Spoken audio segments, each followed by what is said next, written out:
ஒரு manual gear car ஓட்டுறவங்களுக்கு இருக்கக்கூடிய மிகப்பெரிய ஸ்ட்ரகிள் என்ன அப்படின்னா, இந்த மாதிரி ஒரு ஸ்லோப்பில் அல்லது ஒரு ஹில்ஸில் போகும் பொழுது காரை வந்து பின்னாடி வராமல் எப்படி முன்னாடி எடுக்கிறது, அதை எப்படி கிளச் கண்ட்ரோல் மூலமாக வந்து மேனேஜ் பண்ணுறது அப்படின்னு சொல்லி நிறைய பேருக்கு தெரியறதில்ல. இன்றைக்கி நம்ம என்ன பண்ண போகிறோம் அப்படின்னா, இந்த மாதிரி ஸ்லோப்பில் வந்து கார் பின்னாடி வராமல் இருக்கிறதுக்கு என்ன பண்ணணும், எப்படி கிளச் கண்ட்ரோல் வந்து மேனேஜ் பண்ணுறது அப்படிங்கிற விஷயத்தில் தான் இன்றைக்கி நம்ம லைவ் டெமோவாக வந்து நம்ம பார்க்க போகிறோம். அது உங்களுக்கு ரொம்பவே உபயோகமாக இருக்கும். இதில் 4 விஷயங்கள் இருக்குது. ஆனால் பல பேருக்கு தெரிஞ்சது பார்த்திங்கன்னா ஒரே விஷயந்தான். அது என்ன அப்படின்னா, பைட்டிங் பாயிண்ட் அப்படிங்கிற ஒரு விஷயம் மட்டும்தான் வந்து தெரிஞ்சு வச்சுக்கிறாங்க. அதனால தான் இன்றைக்கி மலைப்பகுதிகளில் போய் ரொம்ப ஸ்ட்ரகிள் ஆகுறாங்க. பைட்டிங் பாயிண்ட் அப்படின்னா என்ன அப்படின்னு பார்க்கும் பொழுது, நம்ம வந்து வண்டியை ஸ்டார்ட் பண்ணி மூவ் பண்ண ஆரம்பிக்கும் பொழுது அந்த கிளச்சை லைட்டாக ரிலீஸ் பண்ணணும்னு வைங்களேன். பிரேக்கில் காலை வச்சுட்டு கிளச்சை லைட்டாக ரிலீஸ் பண்ணும் பொழுது வண்டி போக ஆரம்பிக்கும் பொழுது நம்ம அப்படியே பிரேக்லேருந்து கால் எடுத்து ஆக்சிலேட்டர் கொடுத்தா போகும் அப்படின்னு சொல்லி தான் நிறைய பேருக்கு தெரியும். இதைத்தான் வந்து அந்த பைட்டிங் பாயிண்ட் அப்படின்னு சொல்கிறோம். அதாவது கிளச் எடுக்கும் பொழுது வண்டி மூவ் பண்ணக்கூடிய அந்த ஒரு பாயிண்ட்டை தான் நம்ம என்ன சொல்கிறோம், பைட்டிங் பாயிண்ட் அப்படின்னு சொல்கிறோம். ஆனால் இந்த பைட்டிங் பாயிண்ட் பார்த்தீங்க அப்படின்னா எல்லா கார்லையும் சப்போர்ட் பண்ணாது. தெளிவாக தெரிஞ்சுக்கோங்க. ஒரு லோ சிசியில் இருக்கக்கூடிய கார்களில் பார்த்தீங்கன்னா ரொம்பவே ஸ்ட்ரகிள் ஆகும். இப்போ உதாரணமாக பார்த்தீங்க அப்படின்னா இது வேகனார் 1200 சிசி கார் தான். இதே மாதிரி நீங்கள் 800 சிசியாக இருக்கட்டும், 1000 சிசியாக இருக்கட்டும், இந்த கார்களில் பைட்டிங் பாயிண்ட் ஒர்க் ஆகும். எங்கே ஒர்க் ஆகும், ஒரு லைட்டாக ஒரு ஸ்லோப்பில், அதாவது ஸ்லைட்டாக கொஞ்சம் தூரம் லைட்டாக ஒரு ஸ்லோப் இருக்குது அப்படின்னா அந்த இடத்துல அது வேலை செய்யும் கரெக்டாக. ஆனால் நல்லா ஏற்றி விட்ட பிறகு நீங்கள் அந்த மாதிரி செஞ்சீங்கன்னா என்ஜின் வந்து ஆஃப் ஆயிருமே தவிர வண்டி மூவ் ஆகாது. அப்போது அந்த இடத்துல நீங்கள் என்ன செய்யணும் அப்படிங்கிறதுக்கு 3 மெத்தட்ஸ் இருக்குது. அந்த 3 மெத்தட்ஸையும் நம்ம வந்து எக்ஸ்ட்ராவாக பார்க்க போகிறோம். ஸோ இன்றைக்கி பார்த்தீங்கன்னா நம்மகிட்ட இந்த வேகனார் 1200 சிசி பெட்ரோல் கார் நம்மகிட்ட இருக்குது. இந்த காரில் நீங்கள் லைவாக பாருங்கள், உங்களுக்கு ஒரு நல்ல ஒரு ஐடியா கிடைக்கும். நான் இப்போ சொல்கிற மாதிரி நீங்கள் ஒரு 2 or 3 டேஸ் ரெகுலராக செய்து பாருங்கள், உங்களுக்கு நல்லாவே ஒரு டிரைவிங் வந்துடும். நம்பிக்கையோடு இருங்க. பொதுவாக பார்த்தீங்கன்னா நான் கார் டிரைவிங் பண்ணும்பொழுது எப்பொழுதுமே ஷூ போட்டு ஓட்டுற பழக்கம் வந்து எனக்கு உண்டு. ஆனால் நாம் வந்து ஒரு டிரைவிங் வந்து பழகும் பொழுது பெரும்பாலும் பல பேர் வந்து வெறும் காலில் ட்ரைவ் பண்ணுறதை பார்த்துருப்பீங்க. அது கரெக்டு தான். ஏன் அப்படின்னா அந்த கிளச் பெடலில் வந்து நம்ம எவ்வளவு அழுத்தம் கொடுக்கணும், பிரேக் வந்து பெடலில் எவ்வளோ அழுத்தம் கொடுக்கணும் அப்படிங்கிறது நம்ம காலில் ஃபீல் ஆகிறது வந்து ஒரு நல்ல விஷயந்தான். அப்படிங்கிறதுனால நான் இன்றைக்கி வந்து ஷூவை ரிமூவ் பண்ணிட்டு உங்களுக்கு வெறும் காலையே ட்ரைவ் பண்ணி காட்டுறேன். ஆனால் அந்த வெறும் காலில் வந்து கண்டினியூஸாக ட்ரைவ் பண்ணுறது வந்து ரெக்கமெண்டடா அப்படின்னு கேட்டால் ரெக்கமெண்டட் கிடையாது. ஏன் அப்படின்னா இந்த பெடல் வந்து பார்த்திங்க அப்படின்னா சிலருக்கு வந்து காலில் வந்து அலர்ஜி ஆகும். அதனால் ஸ்கின் அஃபெக்ட்லாம் வரக்கூடிய வாய்ப்பு உண்டு. அதே மாதிரி நான் வந்து இப்போ ஷூ போட்டு ஓட்டிட்டு வந்து இப்போ இந்த பெடலை மிதிக்கிறேன், சகதியெல்லாம் மிதிச்சுட்டு வந்து நான் மிதிக்கிறேன். இன்னொருத்தர் வந்து வெறுங்காலில் வந்து பண்ணாங்க அப்படின்னா அது இன்ஃபெக்ஷன் ஆகும். அப்படிங்கிறதுனால இந்த வெறுங்காலில் ஓட்டுற அந்த கான்செப்ட் வந்து பார்த்தீங்க அப்படின்னா ரெக்கமெண்டடே கிடையாது. பட் நீங்கள் லேர்னிங்க்கு மட்டும் யூஸ் பண்ணிக்கலாம் அப்படின்னு சொல்லுவேன். ஸோ நான் இப்போ வந்து ஷூவை ரிமூவ் பண்ணிட்டு அதே மாதிரி இந்த சர்ஃபேஸில் எந்த ஒரு பொருளையும் வைக்கக்கூடாது. அது ஷூவாக இருந்தாலும் சரி, ஒரு வாட்டர் பாட்டிலாக இருந்தாலும் சரி, எதையுமே வந்து இந்த இடத்துல வைக்கக்கூடாது. அது நீங்கள் பிரேக் அடிக்கும்போது என்ன பண்ணிவிடும், நேராக உருண்டு போய் பெடல் கட்டியில் போய் நின்றுட்டுனா நமக்கு வந்து பெடல் ப்ரெஸ் பண்ண முடியாமல் விபத்துகள் ஏற்பட்டுரும். அப்படின்னால இந்த சர்ஃபேஸில் எந்த ஒரு பொருளையுமே வைக்கக்கூடாது. பொதுவாக வந்து நீங்கள் இந்த பைட்டிங் பாயிண்ட் அப்படிங்கிறத கற்றுக்கிடணும் அப்படின்னா ரொம்ப ஏற்றத்தில் கொண்டு வண்டி நிறுத்தக்கூடாது. ஸ்லைட்டாக ஒரு ஸ்லோப்பில் கொண்டு நிறுத்திக்கிடணும். அப்படின்னா மட்டும்தான் இந்த பைட்டிங் பாயிண்ட்டை நீங்கள் புரிஞ்சுக்கிட முடியும், அண்டர்ஸ்டாண்ட் பண்ண முடியும். கிளச் அமைக்கி ஃபஸ்ட்டு கியர் போட்டுட்டு இப்போ என்ன இந்த பைட்டிங் பாயிண்ட் அப்படிங்கிற இடத்த கரெக்டாக நீங்கள் வந்து புரிஞ்சுக்கோங்க. பிரேக்கில் பெடலில் வந்து நான் கால் வச்சுருக்கேன். இப்போ என்ன பண்ணணும் அப்படின்னா கிளச்சை வந்து அப்படியே நான் ரிலீஸ் பண்ண போகிறேன், ஸ்லைட்டாக ரிலீஸ் பண்ண போகிறேன். ரிலீஸ் பண்ணும்பொழுது நான் இன்னும் பிரேக்லேருந்து காலை எடுக்கலை. நல்லா பாருங்கள், இப்படி எடுக்க என்ன ஆகுது அப்படின்னா ஒரு இடத்துல வந்து கரெக்டாக ஸ்டியரிங் வந்து வைப்ரேட் ஆகும். இந்த ஃபீல் ஆகுது எனக்கு, ஸ்டியரிங்கில் வந்து ஒரு வைப்ரேட் ஃபீல் ஆகுது. அந்த ஃபீல் பண்ண உடனேயே நீங்கள் பிரேக்லேருந்து காலை எடுக்கணும். மெதுவாக ஸ்லைட்டாக எடுக்கும் பொழுது மூவ் ஆகுது பாருங்கள், போகுதா? அதாவது பைட்டிங் பாயிண்ட் அப்படிங்கிறது அந்த இடம் தான். இப்போது வந்து நான் கிளச்சை கொஞ்சம் மேலே வெளியே எடுக்கிறேன். எனக்கு வந்து ஸ்டியரிங் வைப்ரேட் ஆகுது. வைப்ரேட் ஆகும்பொழுது நான் என்ன பண்ணுறேன், பிரேக்கில் வந்து காலை எடுக்கிறேன். எடுக்கும்பொழுது வண்டி முன்னாடி போகுது பாருங்கள். இதுதான் பைட்டிங் பாயிண்ட். திரும்ப ஒரு தடவை நல்லா காமிக்கிறேன் பாருங்கள். கொஞ்சம் பக்கத்தில் வாங்க, அந்த பெடலை காட்டுங்க. இப்போ பாருங்கள், கிளச்சில் வந்து நான் காலை கொஞ்சம் கொஞ்சமாக ரிலீஸ் பண்ணுறேன். ரிலீஸ் பண்ணும் பொழுது ஸ்டீரிங்கில் ஒரு வைப்ரேட் வரும். ஸ்டீரிங்கை லைட்டாக காட்டுங்க. அது பெருசாக வீடியோவில் தெரியாது, இருந்தாலும் கையில் வந்து ஒரு வைப்ரேஷன் எனக்கு தெரியுது. தெரியும் பொழுது அப்படி நான் பிரேக்கில் கால் எடுக்கிறேன் பாருங்கள். பிரேக்கில் கால் எடுக்கும் பொழுது வண்டி மூவ் ஆகுதா? திரும்பியும் ஒரு முறை பாருங்கள். ஃபஸ்ட்டு கியர் போட்டுட்டேன். போடும் பொழுது கிளச்சிலேருந்து காலை வந்து லைட்டாக எடுக்கிறேன். எடுக்கும் பொழுது எனக்கு வந்து ஸ்டியரிங் வைப்ரேஷன் லைட் ஆகுது. இப்போ என்ன பண்ணுறேன், அப்படியே பிரேக்லேருந்து காலை எடுக்கிறேன், வண்டி மூவ் ஆகுது பாருங்கள். அவ்வளோதான். நிறுத்தணும்னு நினைக்கும் பொழுது கிளச்சை உள்ள அமைக்கிறேன். இது வந்து ஒரு பேசிக்கான பைட்டிங் பாயிண்ட்டை வந்து நம்ம கற்றுக்கிறது அப்படின்னு சொல்கிறோம். பட் இது மட்டும் போதுமா? இன்றைக்கி பெரும்பாலான ஆள்களுக்கு என்ன தெரியும் அப்படின்னா, இவ்வளோ தான் போல், இவ்வளோ தான் கிளச் கண்ட்ரோல் அப்படின்னு நினைப்பாங்க. அது கிடையவே கிடையாது.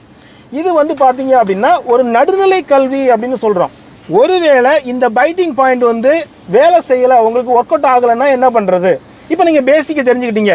இப்போ அந்த நிற்கிறேன்ல, இப்போ இதுவே கொண்டு போய் அந்த காரை கொண்டு மேலே நிறுத்திட்டு இப்படி ட்ரை பண்ணால் கண்டிப்பாக வந்து இந்த வண்டி மூவ் ஆகாது. இப்போ நீங்கள் அதை லைவாக நீங்கள் பார்க்கலாம். அந்த இடத்துல கொண்டு விட்டுட்டு நான் இதே மாதிரி பண்ணால் வண்டி பின்னாடி தான் வரும், இல்லை என்ஜின் ஆஃப் ஆகிடும். டக்குன்னு வந்து என்ஜின் ஆஃப் ஆகி வண்டி பின்னாடி வர ஆரம்பிக்கும். ஸோ அதனால் அந்த இடத்துல நீங்கள் என்ன செய்யணும் அப்படிங்கிறத ரெண்டாவது விஷயமாக நான் உங்களுக்கு சொல்ல போகிறேன். இப்போ பார்த்தீங்கன்னா நம்ம நல்ல ஒரு ஏற்றத்தில் வந்து வண்டியை விட்டுருக்கோம். இப்படி விட்டுட்டு இதே மாதிரி பைட்டிங் பாயிண்ட் வந்து வேலை செய்யுமா, ஒர்க் அவுட் ஆகுமா அப்படிங்கிறத நீங்கள் நேரில் பார்க்கலாம். அப்படியே வாங்க. இப்போ வந்து என்ஜின் ஸ்டார்ட்டில் இருக்குது. ஃபஸ்ட்டு கியர் வந்து போட்டுட்டேன், ஹேண்ட் பிரேக் வந்து எடுத்து விட்டுட்டேன். நான் வந்து பிரேக் பிடிச்சிருக்கேன். இப்போ பார்த்தீங்க அப்படின்னா அதே மெத்தடை வந்து இங்கே நான் ஃபாலோ பண்ண போகிறேன். அதாவது கிளச்சை ரிலீஸ் பண்ண போகிறேன். நம்ம கீழே பார்த்தோம்ல அதே மெத்தட் தான். கிளச்சை ரிலீஸ் பண்ண போகிறேன். ரிலீஸ் பண்ண உடனே நமக்கு ஸ்டீரிங்கில் வைப்ரேட் ஆகும் இல்லையா? வைப்ரேட் ஆன உடனேயே நாம் இது வைப்ரேட் ஆகுது. இப்போ நான் பிரேக்கில் கால் எடுக்க போகிறேன். ஆஃப் ஆகிட்டு பாருங்கள், வண்டி போகாது.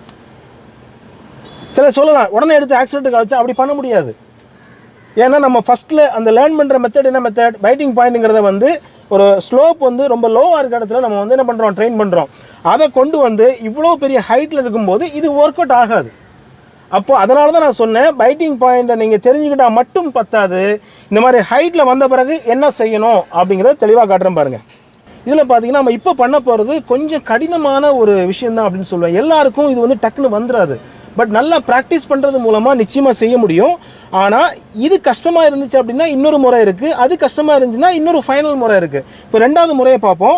பிரேக்லேருந்து காலை எடுத்து உடனடியாக ஆக்சிலேட்டரில் வச்சுட்டு அதே மாதிரி தேவையான அளவு வந்து கிளச், அதாவது அந்த பைட்டிங் பாயிண்ட்டை வந்து நம்ம கற்றுக்கிட்டு இருப்போம் இல்லையா, அதை வந்து கரெக்டாக ரிலீஸ் பண்ணணும். பண்ணும்பொழுது அதாவது நீங்கள் பேசிக் அதை படிச்சுட்டு இதுக்கு வரும்பொழுது கொஞ்சம் ஈஸியாக வந்துடும். ஆனால் கார் வந்து கொஞ்சம் பின்னாடி வரத்தான் செய்யும்.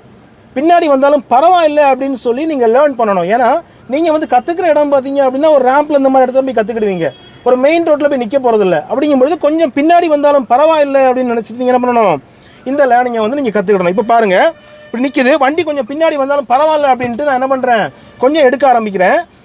இப்போ பாருங்கள், கிளச்சில் நான் வந்து காலை எடுக்கலை.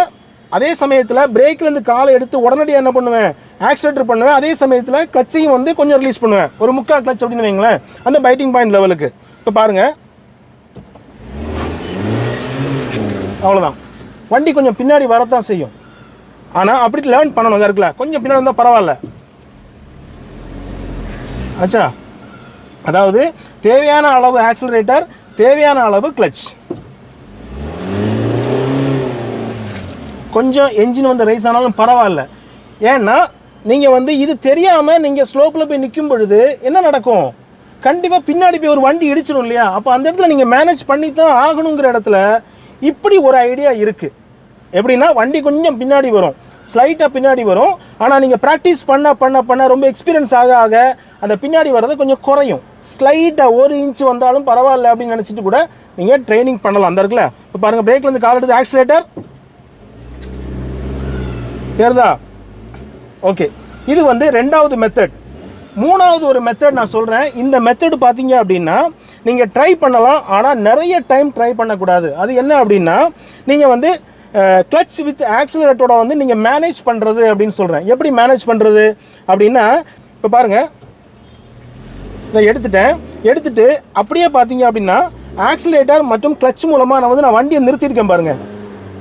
பிரேக் பிடிக்கல, நான் நிற்கிது. ஆனால் இந்த முறை பார்த்தீங்க அப்படின்னா கிளச்சுக்கு நல்லது கிடையாது. அப்படிங்கிறனால ரொம்ப நேரம் இந்த மாதிரி பண்ணக்கூடாது. ஒரு கொஞ்ச நேரம், ஒரு 5 செகண்ட் வரைக்கும் பண்ணிக்கலாம். அப்புறம் நீங்கள் பிரேக் பிடிக்கணும். நல்லா புரிஞ்சுக்கோங்க. அதாவது வண்டி முன்னாடி போன பிறகு பிரேக் பிடிக்காமல் ஆக்சிலரேட்டர் மற்றும் கிளச் மூலமாக பேலன்சிங் பண்ணுறது அப்படின்னு சொல்கிறோம். இப்போ திரும்பியும் பாருங்கள், வண்டி கொஞ்சம் பின்னாடி போனால் பரவாயில்ல. பாருங்கள், இப்படி க்ளோஸில் காட்டுங்க. அதாவது ஆக்சிலரேட்டர் அண்ட் கிளச் பேலன்சிங். இப்போ கார் வந்து அப்படி நிற்கும். ஆனால் இது ரொம்ப நேரம் ட்ரை பண்ணக்கூடாது. கிளச் வந்து ஹீட் ஆகும் அப்படின்னா ட்ரை பண்ணக்கூடாது. ஆனால் இன்னொரு முறை இருக்குது. அது எப்படின்னா இப்படி பிரேக் பிடிச்சிக்கிடணும் ஒரு 5 செகண்ட்ஸ். ஓகே, அதே மாதிரி நீங்கள் வந்து இப்படி இந்த கிளச் மற்றும் ஆக்சிலேட்டர் மூலம் வந்து இப்படி லைட்டாக ஒரு 5 டைம்ஸ் இப்படி பண்ண உங்களுக்கு என்ன ஆகும் அப்படின்னா அந்த பேலன்சிங் வந்து உங்களுக்கு கிடச்சிரும் அப்படின்னு சொல்கிறாங்க. கொஞ்சம் பக்கத்தில் வாங்க. இப்போ வந்து ஸ்லோப்பில் ஏறின வண்டியை பாருங்கள். இப்போ ஏறிட்டு இந்த இருக்குல்ல இப்படி 3 4 5 அவ்வளோதான். இப்படி நீங்கள் ஸ்டாப் பண்ணிக்கலாம். பட் இந்த முறை பார்த்தீங்க அப்படின்னா ரெக்கமெண்டட் கிடையாது. இருந்தாலும் ரொம்ப கிரிட்டிக்கலான ஒரு சூழ்நிலை, எனக்கு வேறு வழி இல்லை, பின்னாடி வந்து உங்களுக்கு ஃபுல்லாகவே பம்பர் டு பம்பர் டிராஃபிக் வந்து ஹில்ஸில் நின்றுட்டுருக்கு, நான் எப்படி மூவ் பண்ணுறதுன்னா வேறு வழியில் நீங்கள் இப்படி தான் மூவ் பண்ணி ஆகணும். ஸ்லோலி அந்த ஆக்சிலேட்டர் வித் கிளச்சை வச்சு நீங்கள் பேலன்ஸ் பண்ணி போகிறது, இது ஒரு முறை. ஆனால் இந்த 2 முறையும் ரொம்ப கடினமான முறை அப்படின்னு சொல்கிறோம். ரொம்ப ஹார்டாக இருக்கும், கொஞ்சம் ப்ராக்டிஸ் பண்ணுறதே ரொம்ப கஷ்டமாக இருக்கும். அப்படின்னா எனக்கு இந்த முறையே வரவே மாட்டேங்குங்க, வேறு என்ன வழி அப்படின்னு பார்க்கும் பொழுது ஃபைனலாக இருக்கக்கூடிய 4வது வழி அப்படின்னு பார்க்கும் பொழுது நீங்கள் ஹேண்ட் பிரேக்கை போட்டுட்டு மூவ் பண்ணுற கடைசி முறை. இப்போ நம்ம கடைசியாக பார்க்கக்கூடிய முறை பார்த்தீங்க அப்படின்னா ரொம்ப ஸ்ட்ரகிளிங் கிடையாது, அதாவது ரொம்ப கஷ்டங்கள் இல்லாமல் ஓரளவுக்கு கம்ஃபர்டபுளாக எடுக்கக்கூடிய முறை தான். சிலர் வந்து பார்த்தீங்கன்னா இந்த 2வது மற்றும் 3வது முறை இருக்குல்ல, நம்ம வந்து ஆக்சிலேட்டர் வித் கிளச் பேலன்சிங் வந்து எனக்கு சரியாக வராது, ப்ளஸ் எனக்கு வந்து நான் சரியாக பண்ணலன்னா எனக்கு வந்து கிளச் ஹீட்டாக ஏதாவது ஃபயர் ஆயிருமோன்னு எனக்கு பயமாக இருக்குது, கிளச் ஸ்மெல்லாம் வந்துடும், அது வந்து எனக்கு சரியாக வராது அப்படின்னு நீங்கள் நினச்சிங்க அப்படின்னா நீங்கள் அந்த முறையை வந்து நீங்கள் தவிர்த்துட்டு நீங்கள் என்ன பண்ணலாம், இந்த முறையை வந்து பயன்படுத்தலாம். அது என்ன அப்படின்னா நம்ம ஹேண்ட் பிரேக் போட்டுட்டு வண்டியை மூவ் பண்ணுறது. அது எப்படி அப்படின்னு பார்ப்போம். ஃபஸ்ட்டில் பார்த்தீங்க அப்படின்னா நான் ஹேண்ட் பிரேக் வந்து போட்டுடுறேன். இந்த மாதிரி நல்ல ஒரு ஸ்லோப்பில் இப்படி நின்றுட்டுருக்கு. இப்போ நான் ஹேண்ட் பிரேக் போட்டுட்டு ஃபஸ்ட்டு கியர் போட்டுட்டு அதே மாதிரி நான் வந்து கிளச்சில் கால் எடுக்கும் பொழுது பிரேக்கில் முதல்ல நான் கால் எடுத்து பார்க்குறேன். எடுக்கும் பொழுது வண்டி பின்னாடி வருதா அப்படின்னு பார்ப்போம். லைட்டாக எடுக்கிறேன், ஆமாம் ஸ்லைட்டாக வந்து வர்ற மாதிரி இருக்குது. அப்போ நான் என்ன பண்ணுறேன், நல்லா ஹேண்ட் பிரேக் போட்டு இந்த ஸ்லைட்டாக பின்னாடி வர்ற மாதிரி இருக்குது, ஏன்னா ஸ்லோப் அதிகமாக இருக்குது. அப்புறம் என்ன பண்ணுறேன்னா கிளச்சை வந்து ரிலீஸ் பண்ணி அந்த பைட்டிங் பாயிண்ட்டை வந்து லெவலாக வச்சுக்கிட்டு ஓகே லெவல் பண்ணிவிட்டு இப்போ வந்து ஸ்டீரிங்கில் வைப்ரேஷன் வர ஆரம்பிக்குது. இப்போ என்ன பண்ணுறேன் அப்படின்னா அப்படியே ஆக்சிலேட்டரில் வந்து காலை கொடுக்குறேன். ஆக்சிலேட்டர் காலை கொடுத்து அப்படியே எடுக்க ட்ரை பண்ணிவிட்டு அப்படி உடனடியாக நான் என்ன பண்ணணும், மூவ் பண்ண உடனே அந்த ஹேண்ட் பிரேக்கை ரிலீஸ் பண்ணணும். டைமிங் பார்த்துக்கோங்க. திரும்பி ஒரு முறை ஹேண்ட் பிரேக் போட்டுட்டேன். ஹேண்ட் பிரேக் போட்டு விட்டுட்டு கிளச்சிலேருந்து காலை எடுக்கிறேன். எடுக்கும்போது எனக்கு வந்து ஸ்டியரிங் வந்து லைட்டாக வைப்ரேட் ஆகுது. அப்படியே நான் என்ன பண்ணுறேன், ஆக்சிலேட்டர் கொடுக்குறேன். கொடுத்துட்டு உடனடியாக என்ன பண்ணுறேன், ஹேண்ட் பிரேக் வந்து ரிலீஸ் பண்ணுறேன். அவ்வளோதான். சரிட்டா, எவ்வளோதான். திரும்ப ஒரு முறை பாருங்கள். ஹேண்ட் பிரேக் போட்டுட்டேன், கிளச்சை வந்து ரிலீஸ் பண்ணுறேன். ஒரு வைப்ரேஷன் லைட்டாக ஸ்டீரிங்கில் ஒரு வைப்ரேஷன் தெரியுதான்னு பார்க்குறேன். பார்த்துட்டு உடனடியாக என்ன பண்ணுறேன், வைப்ரேஷன் தெரிய ஆரம்பித்த உடனே பிரேக்லேருந்து கால் எடுத்து ஆக்சிலேட்டர் கொடுக்குறேன். அதே சமயத்தில் நான் என்ன பண்ணுறேன், ஹேண்ட் பிரேக்லையும் வந்து ரிலீஸ் பண்ணிடுறேன். உடனடியாக பாருங்கள், அவ்வளோதான். இது வந்து ஹேண்ட் பிரேக் மூலமாக செய்யக்கூடிய முறை அப்படின்னு சொல்கிறோம். ஸோ இதில் பார்த்தீங்க அப்படின்னா இந்த ஹேண்ட் பிரேக் முறை பார்த்தீங்கன்னா பெரிய அளவில் யாருக்கும் ரிஸ்க்கு கிடையாது. ஆனால் ஒருவேளை நீங்கள் ஹேண்ட் பிரேக் எடுக்கிறதுக்கு வந்து ரொம்ப டைம் எடுத்துக்கிட்டீங்க, ஒரு 2 செகண்ட்ஸ் டைம் எடுத்துக்கிட்டீங்க அப்படின்னா வண்டி போக ட்ரை பண்ணும். பின்னாடி பார்த்தீங்க அப்படின்னா பிரேக் பிடிச்சிட்ருக்கோம். நீங்கள் அந்த மாதிரி பண்ணீங்க அப்படின்னா பின்னாடி வந்து பிரேக் லைனிங் உடையிறதுக்கு வாய்ப்பு இருக்குது. அப்படிங்கிறதுனால இந்த முறையை ரொம்ப கவனமாக வந்து கரெக்டாக வண்டி மூவ் ஆன உடனே நீங்கள் என்ன பண்ணிடணும், ஹேண்ட் பிரேக்கை ரிலீஸ் பண்ணணும். அப்படி ரிலீஸ் பண்ண தவறிட்டீங்க அப்படின்னா கண்டிப்பாக ஹேண்ட் பிரேக்கில் பெரிய கம்ப்ளைண்ட் வந்துடும், அந்த பிரேக் கம்ப்ளைண்ட் வந்துடும். அப்படிங்கிறனால அதையும் கவனமாக பண்ணணும். எல்லாத்தையுமே வந்து பார்த்தீங்க அப்படின்னா ரொம்ப ஹை ஸ்லோப்பாக இல்லாமல் கொஞ்சம் ஒரு ஆவரேஜாக இருக்கக்கூடிய ஸ்லோப்பில் வந்து நீங்கள் ட்ரைனிங் பண்ண இது ரொம்பவே அழகாக வந்துடும். இந்த ஐடியாஸ் தெரியாமல் தான் கிடந்து நிறைய பேர் என்ன பண்ணுறாங்க, ஸ்ட்ரகிள் ஆகிட்டே இருக்காங்க. பல வருஷம் ஓட்டுறவங்களுக்கு கூட இந்த ஒரு ஐடியா இல்லாமல் நிறைய பேர் ஹில் ஸ்டேஷன் போகிறதுக்கு பயப்படுறாங்க அப்படின்னு சொல்லலாம். ஸோ நான் சொன்ன இந்த முறை வந்து பார்த்தீங்க அப்படின்னா நீங்கள் இதில் எந்த முறை உங்களுக்கு சரியாக வருமோ அந்த முறையை வந்து நீங்கள் ட்ரைனிங் பண்ணி பாருங்கள். 100% நீங்கள் நல்லா ட்ரைவ் பண்ணுறதுக்கு என்னுடைய வாழ்த்துக்களையும் நான் சொல்லிக்கிறேன். இதில் பார்த்தீங்க அப்படின்னா உங்களுக்கு ஒரு 4 மெத்தட்ஸ் வந்து சொல்லியிருக்கேன். இதில் உங்களுக்கு பேசிக்காக தெரிஞ்சிக்க வேண்டியது அப்படின்னு பார்த்தீங்கன்னா பைட்டிங் பாயிண்ட்டை பற்றி நீங்கள் தெரிஞ்சுக்கிட்டீங்க. அதை தவிர்த்து அது ஒர்க் அவுட் ஆகாத போது உங்களுக்கு ஒரு 3 முறைகள் நான் சொல்லியிருக்கேன். இதில் பார்த்தீங்கன்னா 2வது மற்றும் 3வது முறைகள் பார்த்தீங்கன்னா ரொம்பவே ஒரு கடினமான ஒரு பயிற்சி அப்படின்னு சொல்லுவோம். இந்த பயிற்சியில் வந்து நீங்கள் அதிக நேரம் நீங்கள் ட்ரை பண்ணிட்டீங்க அப்படின்னா அது கிளச்சுக்கு வந்து நல்லது கிடையாது. கிளச்சு ஹீட் ஆகி வந்து அது ஃபயர் ஆகிறதுக்கான வாய்ப்பு உண்டு. அப்படிங்கிறனால அந்த முறை நீங்கள் சரியாக வரல அப்படின்னா அதை ஜஸ்ட் ட்ராப் இட், அதை விட்டுருங்க அப்படிங்கலாம். கடைசியாக சொன்ன முறை அந்த ஹேண்ட் பிரேக் போட்டு நம்ம பண்ணோம்ல, அந்த முறையை நீங்கள் ட்ரை பண்ணலாம். இதில் உங்களுக்கு எது சிறப்பானதாக வருகிறதோ அதை வந்து நீங்கள் ட்ரை பண்ணி பாருங்கள். அதுக்காக வந்து 2வது மற்றும் 3வது முறையை வந்து விட்டுறாதீங்க. அது வந்து நல்ல ஒரு பம்பர் டு பம்பர் ஒரு ஹில்ஸில் டிராஃபிக் இருந்துச்சு அப்படின்னா நான் அந்த 2வது 3வது முறை ரொம்பவே உங்களுக்கு ஒர்க் அவுட் ஆகும். அப்படிங்கிறனால தான் அந்த விஷயத்தை நான் சொல்லி தந்தேன். ஸோ டோட்டலாக பார்த்தீங்க அப்படின்னா இந்த கிளச் கண்ட்ரோலில் இந்த 4 முறையை தவிர்த்து வேறு முறைகளே கிடையாது. இதை ஃபுல்லாக ஸ்டடி பண்ணிட்டீங்க அப்படின்னா நீங்கள் ஒரு பெர்ஃபெக்டான ஒரு டிரைவிங் வந்து தெரிஞ்சுக்கலாம் அப்படின்னு நான் சொல்வேன். ஸோ நான் இன்றைக்கு சொன்ன இந்த தகவல்கள் உங்களுக்கு ரொம்பவே உபயோகமாக இருந்திருக்கும் அப்படின்னு நம்புகிறேன். தேங்க்யூ ஸோ மச் ஃபார் வாட்சிங் அவர் வீடியோஸ். தேங்க்யூ.